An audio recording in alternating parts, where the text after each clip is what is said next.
So on a recent demo, I promised to make a video comparing this 1983 Epiphone Emperor made in Japan with my main gigging guitar, a 1991 Gibson Super V. With that Epiphone Emperor often being heralded as a budget-friendly alternative to an L5, and that Super V being a Gibson archtop which combines features of the L5 and the Super 400. I'll put a link in the description to my demo of that guitar, but the summary of it is it's a guitar that I'm super impressed with, very happy with it, very happy with the tone, the appearance of it, but I felt it only got 80% of the way there to the tone of my Super V, and I want to see if you agree by comparing the two. And one big fact from that video is this particular Epiphone Emperor does not have a solid top, it's got a laminate top. Now my Super V has been my main gigging archtop for a number of years now. I know every inch of it, I know it intimately. So when I pick up another archtop, I'm always comparing it to that. I think the best way to start this is with a blind test. Now before we do, both guitars are set up with 13s, Tomastic Bebop round wounds. They're going through the Tone King Imperial Mark II.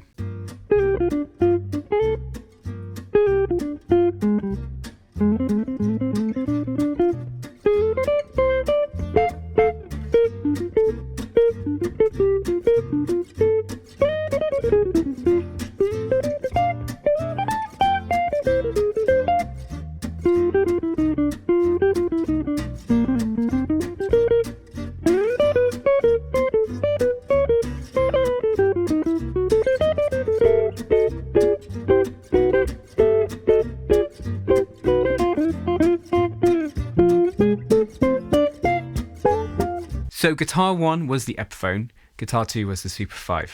And maybe, in the comments put whether that matches up to what you thought and which one you preferred. Here's a few more comparisons. Here's a bit of Ballad playing.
Let's try some rhythmic comping.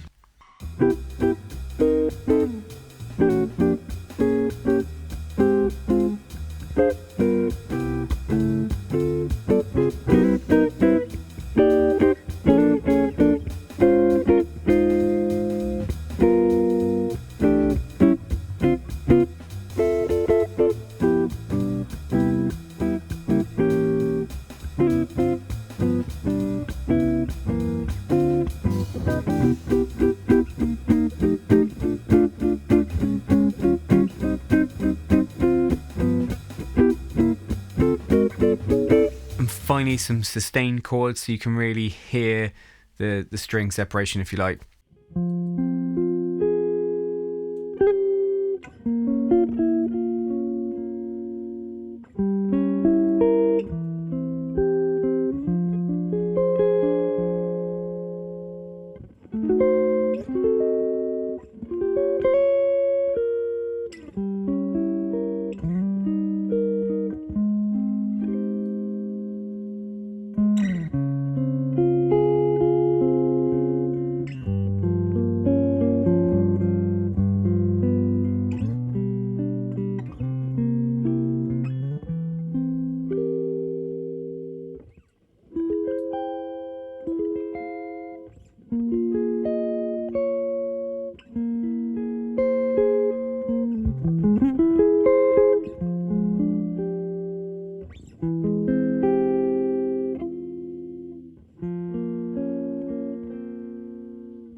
Things I like about this Emperor, it's the same size as the Super V, in the sense, the body size. It's got an ebony fingerboard, which is always my favourite fingerboard. It's so smooth, great feel under the fingers. Appearance-wise, it's got all the kind of fancy binding and looks. Obviously it doesn't have the L5 tailpiece, but it's got, gorgeous headstock, the inlays. It doesn't look out of place on stage in place of my Super V. I've gigged this now 4 times, and on the last 3 occasions, no one's even noticed that I'm playing a different guitar for a start, and that's my bandmates, so the audience aren't going to certainly notice, aside from maybe the odd super guitar nerd. But the question is, did I notice a difference using it? I did. It's definitely different. Was I happy playing it? Did I enjoy myself? Yes. Did it at all not live up to what my Super V can do? Maybe slightly, but not enough to not want to own this guitar and play it live, at decent gigs. I personally found, like, lead tone wise, I was easily able to plug in and get great tones. Comping wise, maybe I had to dial things in a little bit more in terms of EQ on the amp or using the tone control on the guitar a bit more. I said in a previous video that I wasn't quite sure about the neck profile, particularly in the first few positions. I'm glad I didn't hastily sell it, because I nearly did. I am getting more comfortable with that now. I'm getting more used to it, and it feels fine now. Now, a legitimate question you might have is, well, it's all very well comparing this to the Super V, but the Super V isn't technically an L5. It's pretty damn close, but it isn't. And you'd be right, of course. The Super V is an obscure archtop. There's not that many of them. It's obviously the L5 is more desirable, but I just fell in love with that particular Super V, and I love the look of it too. Tonally, it's fabulous, and it works so well for what I want from a guitar. But we're not comparing it directly against an L5, so I think that's what we should do next.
After that last comparison, let me know what you think in the comments. Does this get close to the revered Gibson L5? Would you prefer it? I think it gets pretty close. I still maintain 80% of the way there. There's things, about it in terms of just the feel and tone, particularly on the comping, I find. Obviously the wood used on, particularly on the Super V, not the black one, obviously, you can't really tell, but the Super V has lots of nice, ornate flame and so forth. This guitar particularly doesn't, but I do like this kind of dark tobacco sunburst. It's a nice moody look. For me personally, this fulfills the role of having a backup guitar. It looks good on stage, which is part in being a band. Sadly, that is kind of having the right image, the right gear is important, I think. But for me, it is about being able to take this anywhere. There's certain gigs sometimes, like might be a festival outside where the weather in this country is a bit dicey and I don't really want to take this. Or I played an indoor gig the other day at a converted church into an art centre. It was freezing, the heating was broken, and I was very relieved I'd bought this guitar. This guitar also has strap buttons, so like I did a gig with it standing up the other day, which was nice to be able to do, whereas my Super 5 doesn't have strap buttons. I'm not going to install them anytime soon. Anyway, I hope you've enjoyed the video. Maybe comment also if you've got any other kind of options for alternatives to the Gibson L5. I'm sure other people have experience of other brands and other makes and other models. Things like Yamahas. There might be other Epiphones, and obviously other brands too, Guild and so forth. But keep the interaction going in the comments, and don't forget jazz guitar videos uploaded every Monday. Until next time, you take care.